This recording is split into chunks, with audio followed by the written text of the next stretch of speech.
Halo semua teman-teman. Ya, pada hari ini kesempatan kami dari kelas 12-8 akan menampilkan naskah drama Sidang BPUPKI yang pertama. Pada 1 Maret 1945, Jepang telah meresmikan Sidang BPUPKI yang dipimpin oleh Rajiman Widunendra dan memiliki anggota sebanyak 62 orang.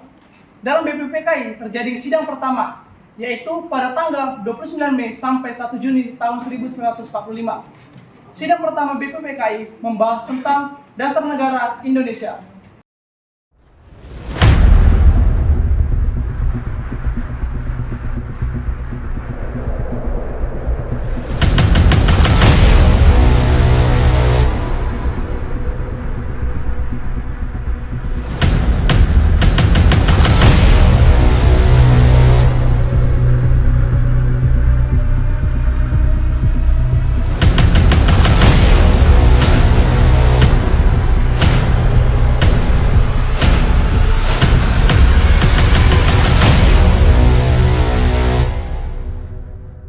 Assalamualaikum warahmatullahi wabarakatuh.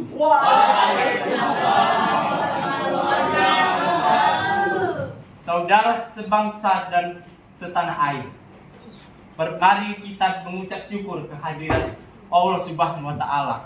Karena berkat rahmat dan hidayahnya, kita dapat berkumpul di ruang ini. Indonesia akan segera menghadapi babak baru yang akan merubah nasib bangsa Indonesia menjadi lebih baik. Merdeka! Merdeka! Maka dalam kesempatan ini kita akan menentukan dasar negara yang tepat untuk bangsa kita yang tercinta ini. Saya selaku Ketua BPUPKI dengan ini menyatakan membuka rapat penetapan dasar negara secara resmi.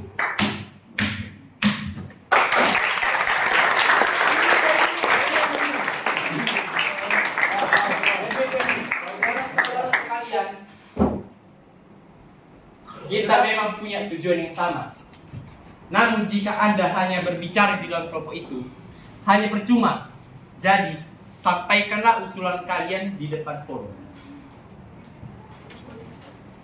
Saya memiliki usulan. Indonesia merupakan negara yang kaya akan tradisi dan budaya. Jadi, kita bisa mempunyai dasar negara yang mampu memiliki keberagaman di Indonesia. Saya setuju. Memang seharusnya Indonesia memiliki ideologi yang mampu mempersatukan bangsa Indonesia. Saudara-saudara, saya telah mendengarkan beberapa usulan dari saudara. Jadi saya dapat menyimpulkan dasar apa yang cocok untuk negara tercinta kita ini. Pada hari ini saya menyimpulkan dasar yang cocok untuk negara tercinta kita ini baik bentuk secara tulisan dan maupun lisan. Jadi berikut rumusan secara lisan. Yang dimana pertama, peri kebangsaan. Yang kedua, peri kemanusiaan. Yang ketiga, peri ketuhanan. Yang keempat, peri kerakyatan. Yang kelima, peri kesejahteraan sosial. Baik pun bentuk tertulis, yang pertama, ketuhanan yang Maha Esa. Dua, kebangsaan persatuan Indonesia. Ketiga, rasa kemanusiaan yang adil dan beradab. Yang keempat, kerakyatan yang dipimpin oleh hikmat kebijaksanaan dalam permusyawaratan perwakilan. 5. Keadilan sosial bagi seluruh rakyat Indonesia. Saya akui pendapat Anda sangat luar biasa, tapi Bung harus ingat, Indonesia memiliki mayoritas penduduknya beragama Islam. Jadi, Bung harus ingat, jadi dasar negara kita berdasarkan negara Islam. Betul Bung, seharusnya Islam lebih diutamakan dalam negara ini. Allahu Akbar. Allahu Akbar. Apa Tuhan tidak mendengarkan pernyataan dari Tuan Agus Salim? Kita membutuhkan dasar negara yang menyeluruh, bukan hanya pendapat Anda saja.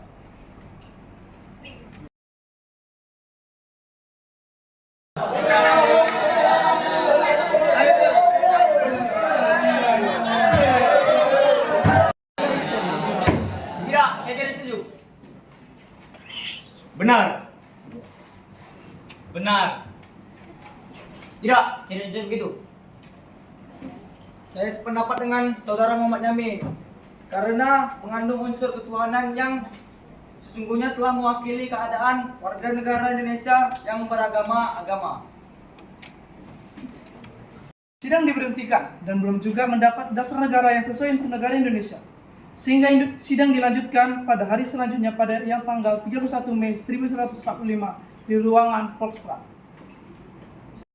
Saudara sebangsa dan setanah air, kita telah mengadakan rapat, namun belum juga mendapatkan titik terang usulan yang tepat.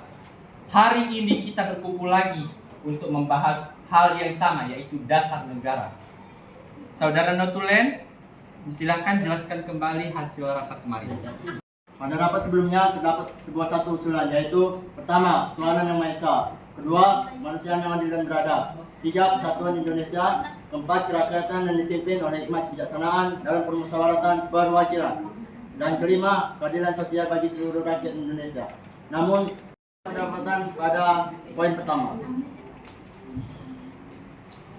Baiklah, apakah ada usulan baru yang gagasan berkaitan dengan hal tersebut? Berdirilah. Pada dasarnya, agama hanya tertuju pada satu Tuhan, yaitu Tuhan yang Maha Esa. Untuk apa kita memperdebatkannya? Masih banyak hal lain yang lebih penting untuk dipikirkan.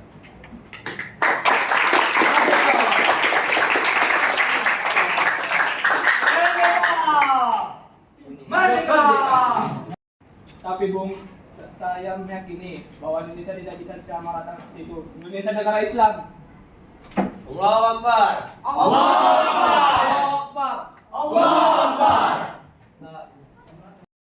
Kenapa Bung tidak melakukan rapat dengan anggota Bung sendiri? Kami di sini rapat berdasarkan musyawarah. Kita tidak bisa menahan ego kelompok. Silakan pintu keluarnya dari sana kalau Bung bisa melakukan rapat sendiri. Saudara silakan. Anda telah mendengar pernyataan dari Muhammad Hatta. Tidak ada gunanya kita lanjutkan rapat ini dengan ego. Baiklah, apakah ada yang memiliki usulan lagi? Saudara-saudara, saya ingin menyampaikan ide untuk dasar negara tercinta kita ini.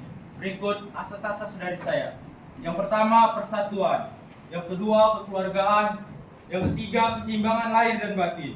Keempat, musyawarah. Dan yang terakhir, ada keadilan rakyat. Sebenarnya saya tidak ingin menyinggung hal ini. Namun usulan dari Bung Supomo tidak menyatakan tentang adanya ketuhanan. Padahal itu bagian penting sehingga harus disertakan. Sidang BPPKI berlanjut pada tanggal 1 Juni 1945. Keadaan ruangan sangat kacau karena semua anggota berdebat hebat mengenai dasar negara yang cocok untuk Indonesia.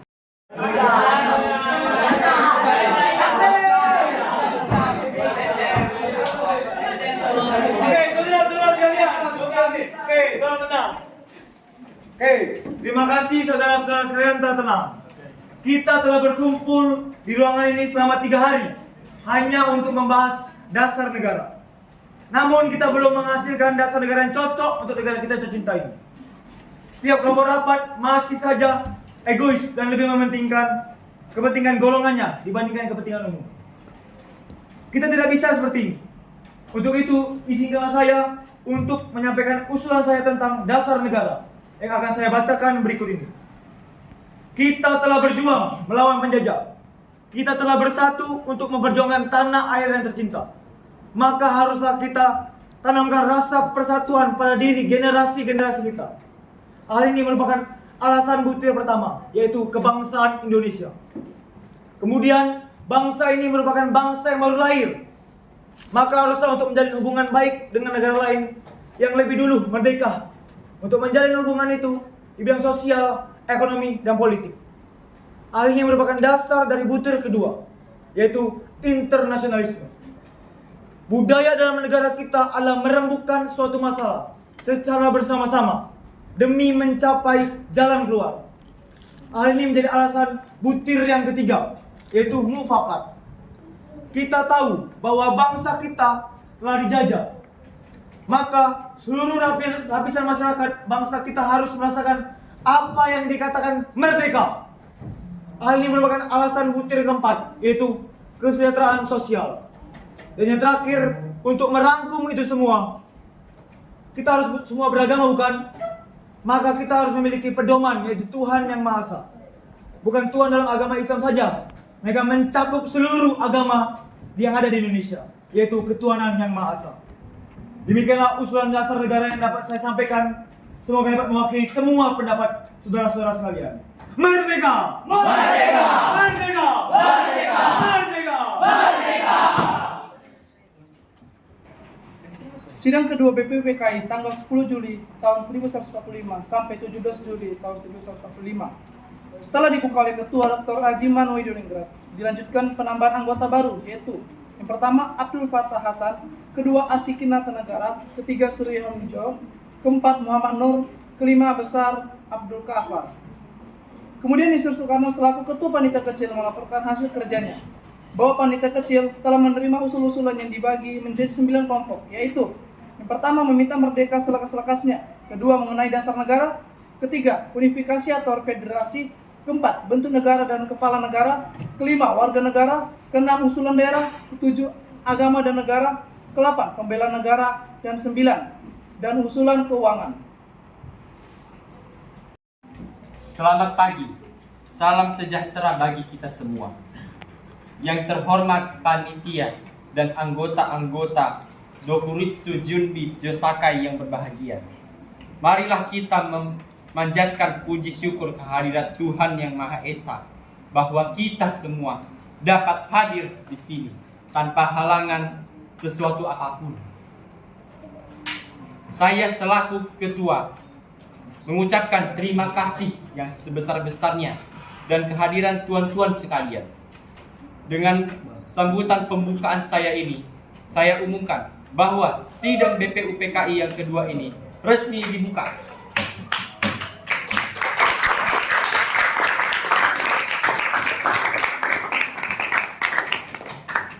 Sekian sambutan yang dapat saya sampaikan.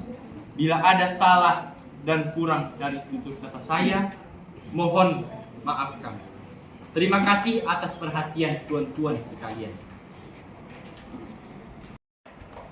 Tuan Ketua, saya di sini akan menyampaikan usulan-usulan yang saya telah buat pada sidang BPKI yang pertama. Usulan-usulan yang dapat saya terima adalah: 1. Usulan mengenai dasar negara. Kedua, mengenai unifikasi atau federasi. Ketiga, tentang keuangan. Keempat, tentang agama dan negara. Kelima, tentang pembelaan negara. Keenam, tentang warga negara. Ketujuh, tentang bentuk negara dan kepala negara. Kedelapan, tentang daerah. Dan yang kesembilan adalah meminta merdeka selekas-lekasnya. Paduka Tuan Ketua, saya juga akan mengumumkan bahwa adanya tambahan anggota baru, yaitu Abdul Fattah Hasan, Asikin Natanegara, Suryo Hadiwidojo, Muhammad Nur, Besar, dan Abdul Kafar. Saya mohon dari tuan-tuan anggota sekalian, karena kita menghadapi saat yang suci, baiklah kita mengheningkan cipta, supaya janganlah hati kita dipengaruhi oleh sesuatu hal yang tidak suci, tapi dengan segala keikhlasan menghadapi keputusan bentuk negara yang akan didirikan, dengan hati yang murni, yang tidak akan didirikan, tidak dipengaruhi oleh sesuatu maksud yang tidak suci. Oleh karena itu, saya mohon kepada paduka tuan-tuan sekalian, sukalah tuan-tuan berdiri di hadapan hadirat Allah Subhanahu wa Ta'ala untuk meminta doa. Usul itu kita turuti, dan saya minta marilah kita mengheningkan cipta supaya mendapat pikiran yang suci dan murni dalam pemilihan. Mengheningkan cipta dimulai.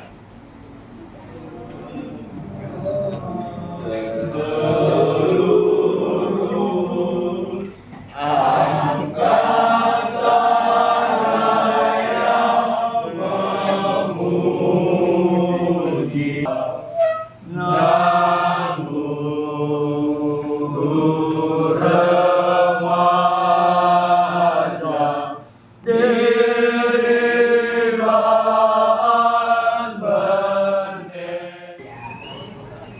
anggota yang muslim, mari kita membaca Al-Fatihah untuk memulai persidangan BPU PKI kita yang kedua ini.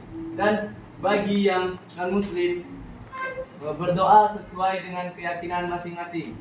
Berdoa dimulai. Al-Fatihah.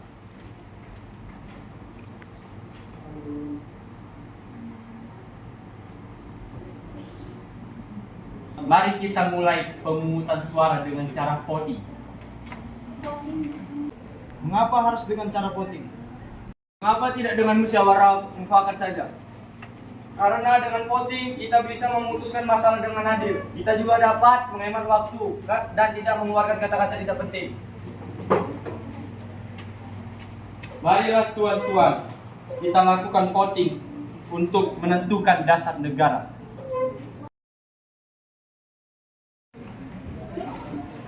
Tuan Ketua, kami sudah mengetahui ada 64 state yang memilih republik, ada 55, 6 lain-lain, 2 kerajaan, Lampu 1.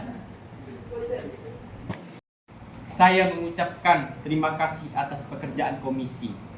Anggota sekalian sudah mendengar bahwa telah dipilih oleh sidang Dokuritsu Junbi Josakai yang kedua kali ini, yang melahirkan 64 stem, ialah yang 55 republik, 6 kerajaan, 1 belangko, dan 2 lain-lain. Jadi semuanya ada 64. Sudah ada ketetapan dalam waktu ini. Nanti kita membuat laporan yang sejelas-jelasnya. Jadi putusan panitia itu republik. Sudah terang republik yang dipilih dengan suara terbanyak. Sekarang saya minta beristirahat. Maka apabila bangsa Indonesia pada masa ini mempunyai keinginan kehendak dan kemauan dan menjunjung tinggi apa yang angan-angankan, hendaklah sanggup pula mengikuti bahwa tanah Melayu itu sebagian dari tanah air kita. Tanah Papua itu sumber kekayaan kita. Janganlah sumber kekayaan yang diwariskan oleh nenek moyang kita hilang dengan sia-sia. Oleh karena itu, saya setuju bahwa dalam menentukan batas halaman tanah air kita, hendaklah kita berpikir dengan sebaik-baiknya.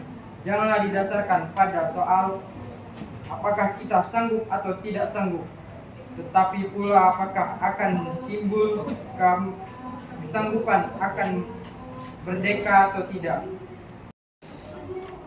Soal lain pula berhubungan dengan Papua. Memang hal ini dalam ilmu pengetahuan, etnologi, bahasa geografi, ada yang menyebutkan bahwa Pulau Papua tidak masuk tanah Indonesia. Tetapi paham ini hanyalah dilahirkan orang-orang yang mengarang buku yang bersangkutan.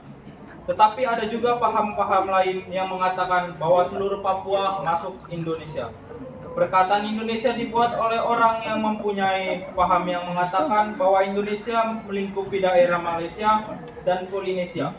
Jadi dengan sendirinya pada waktu perkataan Indonesia lahir dimaksudkan dengan tanah Papua masuk ke dalam daerah Indonesia. Dalam ilmu strategi, alangkah besar bagi kedua-duanya untuk menjaga sisi masing-masing. Artinya kalau kita melihat pulau kita di timur ke pulau timur, saya setuju sekali dengan anggota yang terhormat Muhammad Yamin, yaitu agar pulau itu dimasukkan dalam lingkungan kita. Terletak Indonesia Baru, begitu pula Borneo Utara di mana terletak Sarawak, dan juga negara Papua. Bukanlah kita meminta, tetapi hal itu beralasan kebangsaan. Jikalau peperangan sudah berakhir dan kemenangan akhir telah tercapai, kita dapat melengkapkan aturan-aturan itu menjadi aturan yang sesuai dengan keadaan zaman pada waktu itu. Dengan permintaan Indonesia merdeka, ialah seluas Indonesia Belanda dahulu. Jikalau kemenangan akhir tercapai dan ada permintaan yang nyata dari Malaya Selatan, Borneo Utara, bahwa rakyat di situ merasa juga ingin masuk dalam lingkungan kita. Dengan senang hati mereka akan kita terima sebagai bangsa kita dalam Indonesia merdeka. Bagaimana jika kita menambah Malaya? Ya, kita juga harus menambah Borneo Utara. Saya akan menambahkan Papua supaya masuk ke dalam wilayah Indonesia. Kami juga akan menambah Timur Portugis supaya masuk di wilayah Indonesia. Kami bertiga mengusulkan untuk pulau-pulau sekitar lainnya dimasukkan ke dalam wilayah Indonesia juga. Paduka Tuan Ketua, Undang-Undang Dasar Negara manapun tidak dapat dimengerti. Sungguh-sungguh maksudnya, Undang-Undang Dasar dari suatu negara, kita harus mempelajari juga bagaimana terjadi teks itu. Harus diketahui keterangan-keterangannya dan juga harus diketahui dalam suatu apa teks itu dibikin. Dengan demikian kita dapat mengerti apa maksud undang-undang yang kita pelajari, aliran pikiran apa yang menjadi dasar undang-undang itu. Oleh karena itu, segala pembicaraan dalam sidang ini yang mengenai rancangan undang-undang dasar ini sangat penting karena segala pembicaraan di sini menjadi material, menjadi bahan yang historis, bahan interpretasi untuk menerangkan apa maksud undang-undang dasar ini.